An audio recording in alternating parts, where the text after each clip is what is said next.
ශ්‍රී ලංකාව පාකිස්තානය සහ සිම්බාබ්වේ කණ්ඩායම් ක්‍රීඩා කරන පන්දුවාර 2020 තුන්කොන් ක්‍රිකට් තරඟාවලියේ ශ්‍රී ලංකාව සහ පාකිස්තාන අතර තීරණාත්මක තරඟයක් ඊයේ පැවැත්වුණේ රාවල්පිණ්ඩිහිදී. එම තරඟයේ මුලින් පන්දුවට පහර දුන් ශ්‍රී ලංකා කණ්ඩායම නියමිත පන්දුවාර 20 අවසානයේදී කඩලු 5ක් දැවී ලකුණු 184ක් රැස් කර ගැනීමට සමත් වුණා. ඒ අනුව පිළිතුරු ඉනිම ක්‍රීඩා කළ පාකිස්තාන කණ්ඩායමට ලබාගත හැකි වුණේ නියමිත පන්දුවාර 20 අවසානයේදී කඩලු 7ක් දැවී ලකුණු 178ක් පමණයි.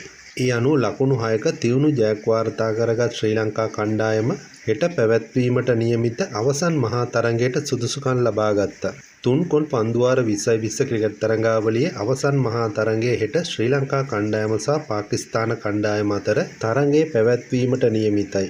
එම තරඟය ශ්‍රී ලංකා වේලාවෙන් සවස 6:30ට රාවල්පිණ්ඩිහිදී ආරම්භ කිරීමටයි සැලසුම් කර තියෙන්නේ. තරඟයේ අවසානයේදී පැවති මාධ්‍ය හමුවේදී ශ්‍රී ලංකා ක්‍රීඩකයින් වගේම පාකිස්තාන ක්‍රීඩකයින්ද සිය අදහස් ප්‍රකාශ කර තිබෙනු දක්නට ලැබුණා. ඒ අතර පාකිස්තාන කණ්ඩායමේ නායකයා ප්‍රකාශ කර තිබුණේ සිම්බාබ්වේ කණ්ඩායමට වඩා ශ්‍රී ලංකා කණ්ඩායම අවසන් මහා තරඟයට එන එක හොඳ බවත් ඔවුන්ට සිම්බාබ්වේ කණ්ඩායමට වඩා ශ්‍රී ලංකා කණ්ඩායම පරාජය කරන එක ඉතා පහසු දෙයක් ලෙසයි පාකිස්තාන නායකයා සඳහන් කර තියෙන්නේ.